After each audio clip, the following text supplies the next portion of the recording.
আসসালামু আলাইকুম প্রিয় ব্রাজিল ফুটবল ফ্যান্স। দর্শক, আপনারা সকলেই জানেন কোপা আমেরিকা টুর্নামেন্ট থেকে কিন্তু আরও একবার ব্রাজিল কোয়ার্টার ফাইনাল থেকেই বিদায় নিয়েছে। আর যেই বিদায়ের পর কিন্তু আলোচনা সমালোচনা হবে, এটা কিন্তু একটা স্বাভাবিক ব্যাপার।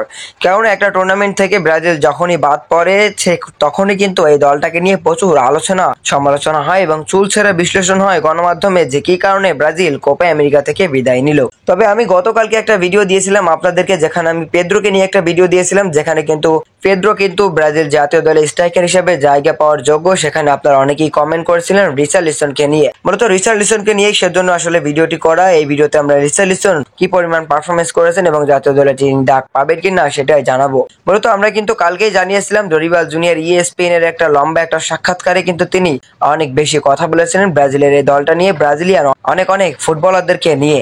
তবে ডরিবাল জুনিয়র কিন্তু রিচার্লিসনকে নিয়েও বেশ কিছু কথা বলেছেন। তিনি বলেছেন রিচার্লিসন ব্রাজিলের হলুদ জার্সিতে খুব ডেডিকেশন নিয়ে খেলে, রিচার্লিসন ব্রাজিলের জার্সিকে খুব ভালোবাসে, সেজন্যই কিন্তু তিনি রিচার্লিসনকে একটু বেশি ভালোবাসেন। রিচার্লিসন কিন্তু ইনজুরির কারণে কোপা আমেরিকা খেলতে পারেননি এবং রিচার্লিসন কিন্তু তার ক্যারিয়ারে এখন পর্যন্ত 20টি গোল করেছেন ব্রাজিলের ওই বিখ্যাত হলুদ জার্সিতে, যেখানে ভিনি, রদ্রিগো, রাফিনা মিলে কিন্তু 18টি গোল করেছেন। তাই রিচার্লিসন কিন্তু তাদের থেকে খুব ভালোভাবেই এগিয়ে আছে এবং রিচার্লিসন কিন্তু আগামী বিশ্বকাপ বাছাই পর্বের ম্যাচে ডাক পাবেন এমনটাও নিশ্চিত করেছেন ডরিবাল জুনিয়র। মূলত রিচার্লিসনের আপনি যদি ব্রাজিলের প্রতি ভালোবাসা দেখেন, আমরা আগে একটা ভিডিও দিয়েছিলাম অনেক আগে, সেখানে কাতার বিশ্বকাপের কোয়ার্টার ফাইনাল থেকে ব্রাজিল বাদ পড়ার পর রিচার্লিসন কিন্তু নিজে সুইসাইড করার প্ল্যানও করে ফেলেছিল।